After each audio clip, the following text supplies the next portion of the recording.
ప్రభు అయిన యేసుక్రీస్తు నామమున అందరికీ వందనాలు, శుభములు. ఈ ఉదయకాల సమయమున దేవాది దేవుడు మనతో మాట్లాడుటకు వచ్చిన పరిశుద్ధాత్మ దేవుడు మనతో మాట్లాడేటువంటి మాటల్ని మనం చెవియొగ్గి ఆలకించినప్పుడు దేవుడు గొప్ప కార్యములు మన జీవితంలో జరిగించబోతున్నారు. హల్లెలూయా. మరి దేవుడు ఈ దినమున మనతో మాట్లాడుచున్నది ఏ మాట అనేది మనం గ్రహించినప్పుడు, మరి ఇక్కడ రాయబడిన మాట గలతీయులకు రాసిన పత్రిక 3వ అధ్యాయము 9వ వచనములో రాయబడిన మాటని గమనించినప్పుడు, కాబట్టి విశ్వాస సంబంధులే విశ్వాసము గల అబ్రహాముతో కూడా ఆశీర్వదింపబడుదురు. హల్లెలూయా. మరి ఈ మాటలో రాయబడిన మాట విశ్వాసమును బట్టి రాయబడింది. మరి ఆశీర్వదించబడాలంటే మనము చాలా సమస్యలను బట్టి వేదన పడుతూ ఉంటాం, మరి రకరకాల సమస్యలను బట్టి బాధపడుతూ ఉంటాం. ఇది నా జీవితంలో జరిగితే బాగుండు, దేవా జరిగించు అని మనం అడుగుతూ ఉంటాం. అయితే విశ్వాసముతో మనం అడిగినప్పుడు ఆశీర్వాదాన్ని మనం పొందుకుంటామని ఈ యొక్క వాక్యంలో రాయబడి ఉన్నది. హల్లెలూయా. మరి వాక్యంలో రాయబడిన మాట ప్రకారము అందరూ విశ్వాసము కలిగిన వారే ఆశీర్వదించబడతారు. మరి ఇట్టి విశ్వాసం కలిగి ఉన్నారు కనుకనే అబ్రహాము ఆశీర్వదించబడ్డారు. దేవుని యొక్క మాట కొరకు ఎదురు చూశారు. దేవుడు ఏ వాక్యమునిస్తారో ఆ మాట ప్రకారం నడుచుకున్నారు కనుక అబ్రహాము దేవునికి ఇష్టడుగా మార్చబడ్డారు. మరి అన్ని కార్యములలో విజయాన్ని పొందుకున్నారు. మరి విశ్వాసమును బట్టే అబ్రహాము ఆశీర్వదించబడినట్లు ఈ వాక్యం ద్వారా మనము తెలుసుకొని ఉన్నాం. మరి దానికి ముందు వచనములో రాయబడి ఉన్న మాటని మనం గమనించినప్పుడు అక్కడ రాయబడింది, మరి కాబట్టి విశ్వాస సంబంధులే విశ్వాసము గల అబ్రహాముతో కూడా ఆశీర్వదింపబడుదురు. హల్లెలూయా. మరి పొందినటువంటి ఆశీర్వాదము అబ్రహాము ఒక్కడికేనా అంటే అబ్రహాముతో ఉన్న వాళ్ళు కూడా అనుభవించారు. మరి వాళ్ళు ఏ రీతిగా ఆశీర్వాదానికి పాత్రలుగా మార్చబడ్డారని మనం గమనించినట్లయితే, మరి అబ్రహాము విశ్వాసమును బట్టి ఆశీర్వదించబడ్డారు. తన్ని వెంబడించిన వాళ్ళు కూడా విశ్వాసమును బట్టే మరి ఆశీర్వాదంలోనికి రాబడ్డారు, ఆశీర్వాదాన్ని పొందుకోగలిగారు. కాబట్టి మరి మన జీవితంలో మనం ఏదైతే దేవుని అడుగుతున్నామో, దేవుణ్ణి ఏదైతే మనం పొందుకోవాలని ఆశపడుతున్నామో దేవుని దగ్గర నుంచి మనం విశ్వసించినప్పుడు, మరి దేవుని దగ్గర అడిగేటప్పుడు విశ్వాసముతో అడిగినప్పుడు, అందుకే విశ్వాస సహితమైన ప్రార్థన చేయాలి అని రాయబడింది. కాబట్టి మన విశ్వాసంతో అడిగినప్పుడు దేవుని యొక్క ఆశీర్వాదములు మనం పొందుకునే వారిగా ఉంటాము. విశ్వాసము లేకుండా ఎంతసేపు ప్రార్థించినా మరి జరుగుతుందో జరగదో అపనమ్మకం, ఇలాంటి స్థితిలో మనం పడిపోక విశ్వసించి దేవుణ్ణి వెంబడించినప్పుడు అబ్రహాముని ఆశీర్వదించిన దేవుడు నిన్ను, మీ కుటుంబాన్ని, వింటున్న ప్రతి ఒక్కరిని ఆశీర్వదించడానికి దేవుడు ఇష్టపడుతున్నారు. హల్లెలూయా. మరి అట్టి విశ్వాసం మన సొంతం కావాలంటే మనం దేవుని వైపు చూసేవారిగా ఉండాలి. మరి చూస్తున్న మనము విశ్వాసముతో నమ్మకము కలిగిన దేవుడు చేయగలడు, ఈ కార్యము నా దేవుని వలన సాధ్యము అని నీవు అనుకుని విశ్వాసముతో ప్రార్థన చేసినప్పుడు దేవుడు కార్యం చేస్తున్నారు. మరి నమ్ముట నీ వలన అయితే నమ్మువానికి సమస్తము సాధ్యము అని పరిశుద్ధ లేఖనములో రాయబడి ఉంది. కాబట్టి నమ్మకము కలిగి మనం దేవుని సముఖమును అడిగినప్పుడు దేవాది దేవుడు కార్యము చేయడానికి సిద్ధముగా ఉంటున్నారు. మరి విశ్వాసంతో దేవుని వైపు చూద్దామా సహోదరి సహోదరుడా. మరి పరిశుద్ధ లేఖనములో లూకాసు వార్తలో ఒక మాట రాయబడి ఉంది. మరి 12 ఏళ్ల రక్తస్రావ రోగము కలిగిన స్త్రీని బట్టి రాయబడింది. మరి అనేక ప్రాంతాలు యేసుక్రీస్తుల వారు తిరిగి మరి అనేక స్వస్థతలు జరిగిస్తున్నారు, అనేక అద్భుత కార్యములు, సూచక క్రియలు చేస్తున్నారు. ఇన్ని మేలులని ఆయన జరిగిస్తూ అనేక ప్రాంతాలు దాటి వస్తూ ఉంటే మరి యేసుక్రీస్తుల వారిని వెంబడిస్తున్న వాళ్ళు అనేక మంది ఉంటున్నారు. మరి శిష్యులతో సహా చాలా మంది ఆ ప్రాంతాల నుంచి దేవుణ్ణి వెంబడిస్తూ ఉన్నారు. మరి ఈ రీతిగా వెంబడిస్తూ ఉన్నారు. మరి స్వస్థతల కొరకు వస్తున్నారు, మేలులు పొందుకోవాలని వస్తున్నారు, మేము ఆశీర్వదించబడాలి, మా కుటుంబాలు దీవించబడాలి అని మరి యేసయ్య వెంబడి వస్తూ ఉన్నారు. అయితే మరి ఒక 12 ఏళ్ల రక్తస్రావ రోగము కలిగిన స్త్రీ కూడా ఒక మాట విని ఉన్నది. ఏంటి అంటే, మరి యేసయ్య దగ్గరికి వెళితే బాగవుతుంది అని విన్నాము. మరి అనేక మంది రోగులు బాగవుతున్నారు, అనేక మంది వ్యాధిగ్రస్తులు సమస్యలతో ఉన్నవారు అందరూ విడిపించబడుతున్నారు విడిపించబడుతున్నారు. అయితే నేను వెళితే కూడా బాగుపడతాను, హల్లెలూయా, నేను వెళితే కూడా స్వస్థత పొందుకుంటాను అని విశ్వసించింది. అంతరంగంలో విశ్వసించింది.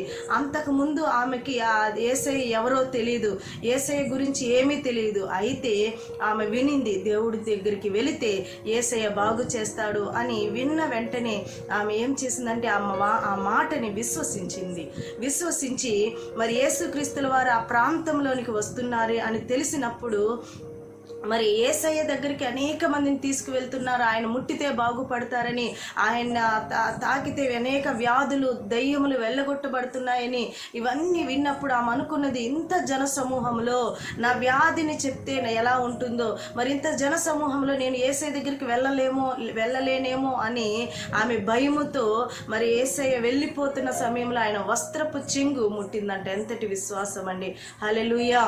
మరి ఎంత విశ్వాసం అంటే ఆమె నమ్మకము కలిగి మరి ఆయన ముట్టితే బాగవుతుంది అంటే ఆయన శరీరము, ఆయన శరీరం అంతా మహిమతో నింపబడి ఉంది అని విశ్వసించింది. కనుకనే ఆయన వస్త్రపు చెంగు ముట్టిన వెంటనే ఆ స్త్రీ శరీరంలో ఉన్న బలహీనత అంతా తొలగిపోయింది. ఆమె శరీరంలో ఉన్న బలహీనత తొలగిపోయిన వెంటనే ఆమె యేసయ్య దగ్గరికి వచ్చి నిలబడి మరి దేవుడు అక్కడ నిలబడి మాట్లాడుతున్నారు. ఆ ప్రభావము యేసుక్రీస్తుల వారిలో నుంచి ఒక ప్రభావము బయటికి వచ్చింది. మరి విశ్వాసముతో ఎప్పుడైతే ఆమె ముట్టిందో, ఆ వస్త్రపు చెంగు ముట్టిందో, యేసుక్రీస్తులో నుంచి ఒక ప్రభావము బయటకు వచ్చింది, ఆశీర్వాదం అనేది బయటకు వచ్చింది. ఆమెకు కావలసినటువంటి ఆశీర్వాదం ఏంటి అంటే స్వస్థత.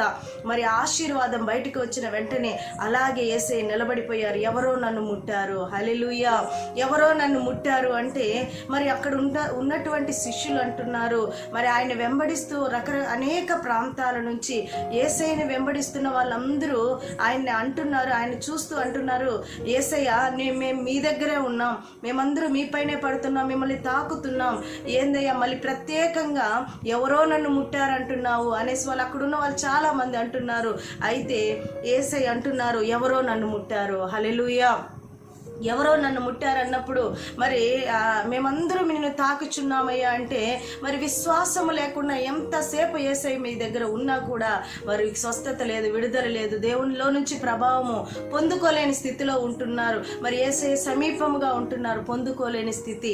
అయితే ఈ దినమున మనం గమనించాలి, మరి విశ్వాసము ద్వారానే మనం ఆశీర్వాదం పొందుకుంటాము. ఎంత జన సమూహం ఆయన మీద పడుతున్నా విడుదల లేదు.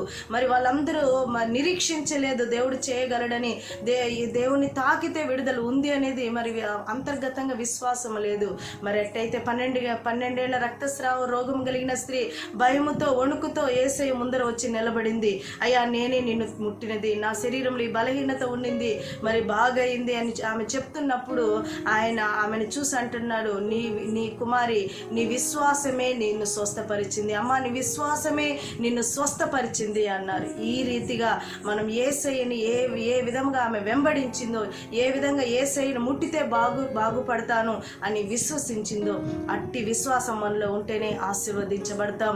సహోదరి సహోదరుడా, వాక్యం వింటుండగానే మనం అంతర్గతంగా ప్రభువా ఇంతవరకు నేను ఏ విశ్వాసంలో ఎలాగ కొనసాగానో నాకు తెలియదు ప్రభువా, ఈ దినము నుంచి నాకు మారు మనసు ఇవ్వండి ప్రభువా, విశ్వాసముతో మిమ్మల్ని ప్రార్థించాలి, మీరు చేయగలరని నమ్మకంతో మీ వైపు చూడాలి ప్రభువా. ఆ రక్తస్రావ రోగము కలిగిన స్త్రీ ఏ రీతిగానైనా మీ వస్త్రపు చెంగు ముట్టి స్వస్థత పొందిందో అట్టి విడుదల నాకు కావాలి, నా కుటుంబానికి కావాలి అని విశ్వసించి అడిగినప్పుడు దేవుడు గొప్ప విడుదల ఇవ్వబోతున్నారు. అదే అబ్రహాముతో దేవుడు మాట్లాడి ఉన్నారు. మరి అబ్రహామును వెంబడించిన వాళ్ళంతా విశ్వాస సంబంధులే ఆశీర్వదించబడ్డారంట. మరొకసారి ఆ వాక్యంను చూద్దాం. 3వ అధ్యాయము, గల్తీలకు రాసిన పత్రిక 3వ అధ్యాయము 9వ వచనములో రాయబడింది, కాబట్టి విశ్వాస సంబంధులే విశ్వాసము గల అబ్రహాముతో కూడా ఆశీర్వదింపబడదురు, హల్లెలూయా. మరి విశ్వాస సంబంధములో విశ్వాసము కలిగి మనం ఎప్పుడైతే ఉంటామో అప్పుడే ఆశీర్వదించబడతాం. మరి అబ్రహాము ఆశీర్వదించబడ్డారు విశ్వాసమును బట్టి. మనకున్న విశ్వాసమును బట్టే మన జీవితంలో కార్యము జరుగుతుంది.